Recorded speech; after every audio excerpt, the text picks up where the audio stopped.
दोस्तों, आप सभी का हमारे चैनल स्टोरी रिकॉर्डिंग पर बहुत बहुत स्वागत है। दोस्तों, इस चैनल के द्वारा हम आपको अपराध की घटनाओं की सच्ची व वास्तविक जानकारी देने की कोशिश करते हैं। तो चलिए अब आज की कहानी शुरू करते हैं। महाराष्ट्र के गढ़चिरौली में एक ही परिवार के 5 लोगों की हत्या के मामले में साइलेंट किलर थैलियम के इस्तेमाल का सनसनीखेज राज सामने आया है। ये वही थैलियम साइलेंट किलर है जिसका इस्तेमाल कई तानाशाहों के मर्डर में प्रयोग किया गया।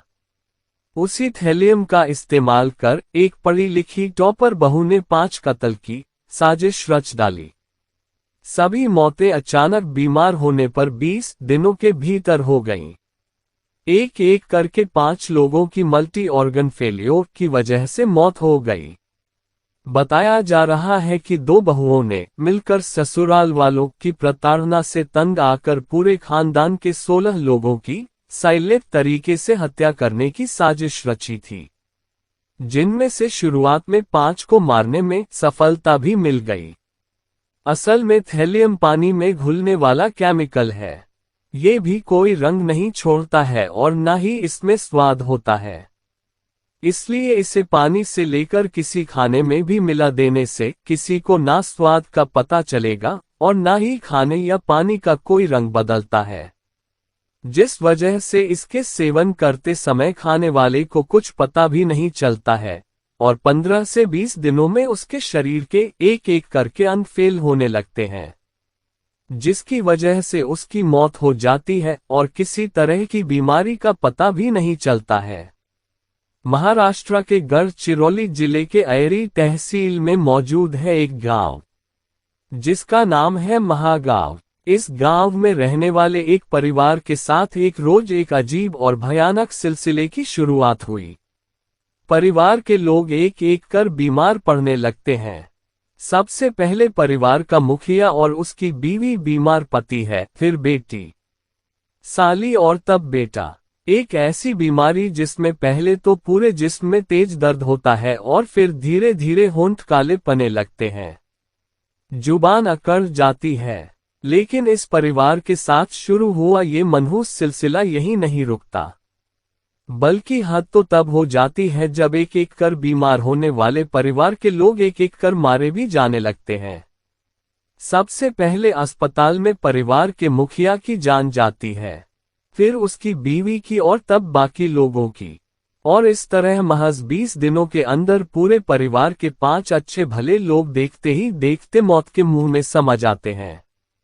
और जो लोग इन 20 दिनों में इस परिवार की मदद के लिए पहुंचते हैं, वो या तो अस्पताल पहुंच जाते हैं या फिर सीधे शमशान जाते हैं।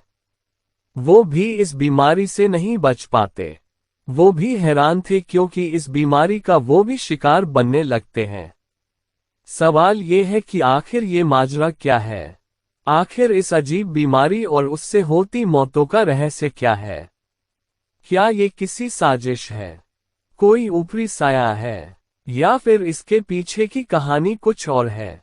इस मौत की रहस्यमय कहानी की शुरुआत होती है 20 सितंबर 2023 से, जब शंकर कुम्हारे और उनकी पत्नी विजया कुम्हारे की तबीयत खराब हुई। दोनों को सिर से लेकर पैर तक बेहद तेज दर्द की शिकायत थी। दोनों को अयरी तहसील के ही एक अस्पताल में ले जाया गया, लेकिन जब वहां शुरुआती इलाज के बावजूद उनकी तबीयत में कोई सुधार नहीं हुआ तो फिर घर वाले उन्हें लेकर चंद्रपुर गए, मगर वहां भी उनकी तबीयत ठीक नहीं हुई और आखिरकार नागपुर के एक नामी अस्पताल में बीमारी के तीसरे दिन यानी 26 सितंबर को शंकर कुम्हारे की जान चली गई। परिवार के लोग अभी इस सदमे में डूबे ही थे कि तब तक शंकर की पत्नी विजया कुम्हारे ने भी दम तोड़ दिया, यानी 2 दिनों के अंदर परिवार के 2 लोगों की जान चली गई। अब परिवार में 2 लोगों की मौत हो चुकी थी। पूरा परिवार शोक में डूब गया। लेकिन इसी बीमारी और मौत की दहशत और बढ़ गई जब परिवार के दूसरे लोग भी बीमार होने लगे। शंकर और विजया की शादीशुदा बेटी कोमल दहागांवकर और बेटे रोशन कुम्हारे की तबीयत भी अचानक खराब हो गई। और तो और उन्हीं के साथ रहने वाली शंकर कुम्हारे की साली आनंदा उर्फ वर्षा ओराडे की तबीयत भी अचानक ही बिगड़ गई। और एक एक करके सभी को अस्पतालों में भर्ती करवाना पड़ा। सभी के बीमारी के लक्षण भी एक जैसे थे। मसलन सभी को पूरे जिस्म में तेज दर्द की शिकायत थी, खासकर कमर के निचले हिस्से में और सिर में। सभी के होंठ काले पड़ने लगे और जुबान भारी होने लगी। हालांकि शुरू में खुद कुम्हारे परिवार के साथ साथ डॉक्टरों को भी ये मामला फूड पॉइजनिंग का लगा, लेकिन धीरे धीरे मामला उलझता चला गया।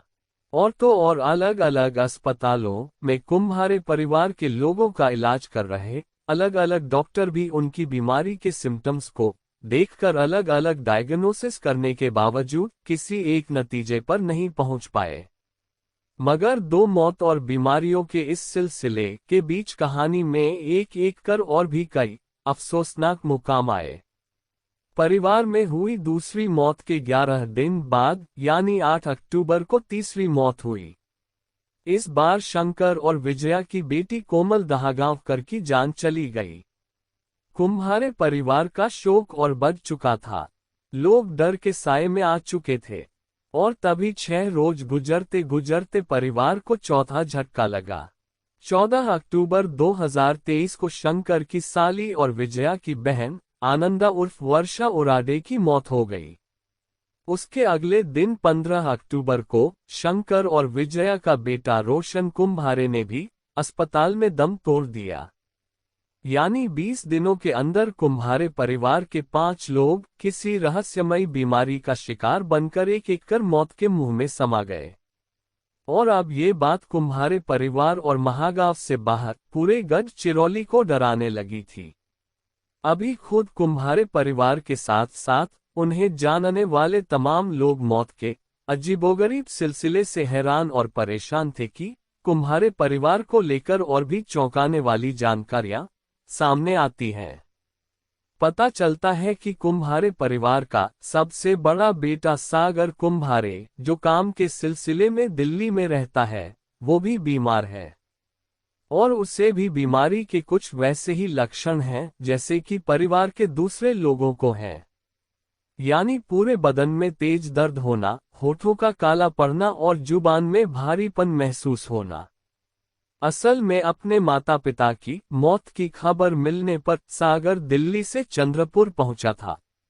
वहां माता पिता के अंतिम संस्कार और क्रियाकर्म में भाग लेने के बाद जब वो दिल्ली पहुंचा तो उसकी हालत बिगड़ गई।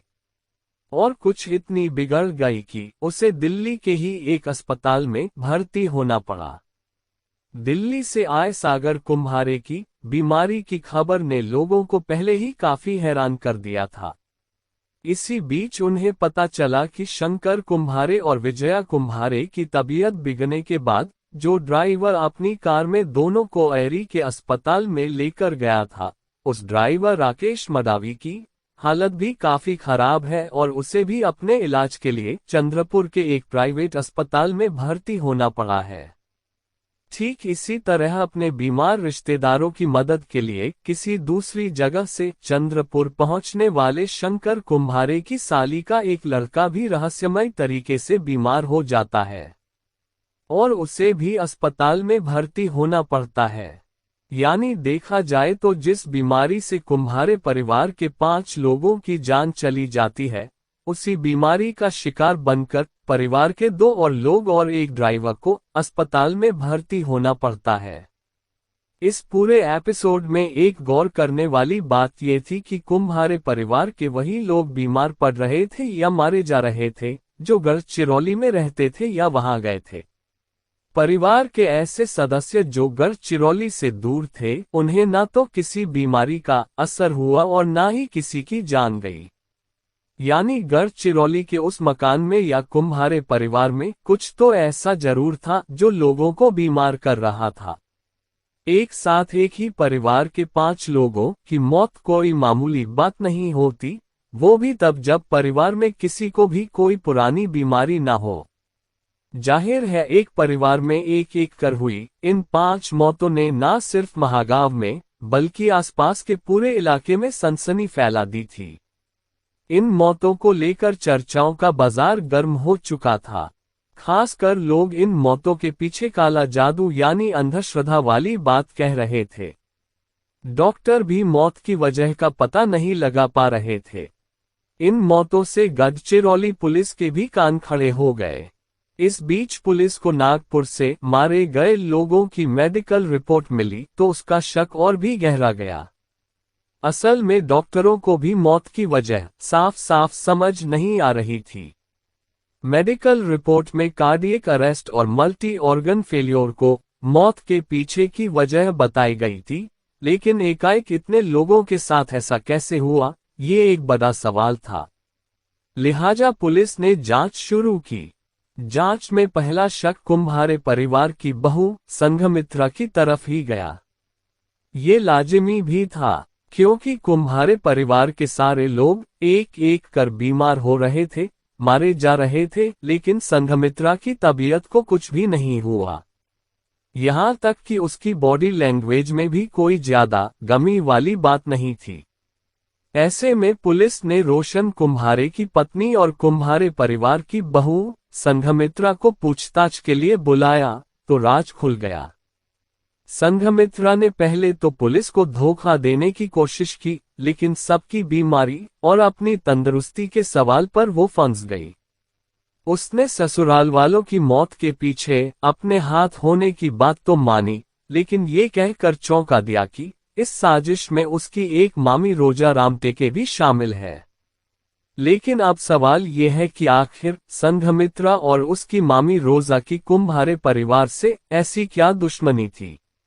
आखिर उन्होंने कुम्हारे परिवार की जान लेने के लिए ऐसे कौन से जहर का इस्तेमाल किया, जिससे अब तक मौत की वजह भी साफ नहीं हुई और एक एक कर लोग मारे जाते रहे? ऐसा अजीबोगरीब जहर उन्हें मिला कहां से? क्या इस कत्ल में सिर्फ वही दोनों शामिल हैं या फिर इसके पीछे कोई और भी है? पुलिस को अब इन सवालों का जवाब जानना था। गढ़चिरौली पुलिस अब संघमित्रा के साथ साथ रोजा को भी हिरासत में ले चुकी थी। पकड़े जाने पर दोनों खुद को बेकसूर और एक दूसरे को दोषी बताने लगी। लेकिन पुलिस की पूछताछ में जल्द ही कत्ल के पीछे दोनों की अपनी अपनी मोटिव निकलकर सामने आ गई। संघमित्रा से पूछताछ करने पर पता चला कि उसने कुम्हारे परिवार के बेटे रोशन से अपने घरवालों की मर्जी के खिलाफ जाकर लव मैरिज की थी। संघमित्रा की शादी से उसके माता पिता इतने दुखी हुए कि उन्होंने खुदकुशी कर ली। लेकिन इधर शादी के बाद संघमित्रा को ससुराल में रोशन और उसके घर वाले परेशान करने लगे, उसे ताने देने लगे थे, जिससे वो सभी से बेहद नफरत करने लगी थी। क्योंकि एक लड़की के लव मैरिज करने से उसी के माँ बाप ने सदमे में आत्महत्या कर ली और जिन लोगों के घर आए उन्हीं लोगों ने उसका भरोसा तोड़ दिया और उसी पर जुल्म ढाहने लगे।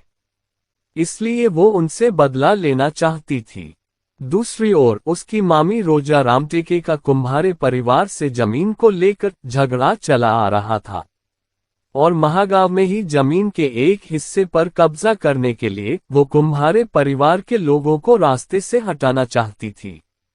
ऐसे में जब दोनों ने एक दूसरे से कुम्हारे परिवार को लेकर उनके मन में पल रही नफरत की बात कही, तो फिर दोनों ने मिलकर ही कुम्हारे परिवार को ठिकाने लगाने की साजिश रच डाली। अकोला से आने वाली संघमित्रा ने एग्रीकल्चर साइंस को लेकर पढ़ाई की थी। वो टॉपर थी और इसी वजह से उसे कई किस्म के जहर, कीटनाशक वगैरह की अच्छी जानकारी थी। उसे ये पता था कि आर्सेनिक और थैलियम जैसा हैवी मेटल इंसान को बीमार करने के साथ साथ मौत के मुंह में भी पहुंचा देता है, लेकिन चूंकि ये रंगहीन, स्वादहीन और गंधहीन होता है, तो इसे किसी को खिलाने पिलाने पर उसे इसकी खबर तक नहीं होती और दूसरों को भी इसका पता नहीं चलता। संघमित्रा अब चुपके से सभी के खाने में थैलियम मिलाने लगी और तो और जो लोग कुम्हारे परिवार की मदद के लिए पहुंचे उन्हें भी वो वही जहर मिला खाना या पानी देने लगी, जिससे बाकी लोग भी बीमार होने लगे। फिलहाल पुलिस ने दोनों को गिरफ्तार करने के साथ साथ रोजा के पति प्रमोद रामटेके को भी हिरासत में ले रखा है और उसकी भूमिका की भी जांच कर रही है।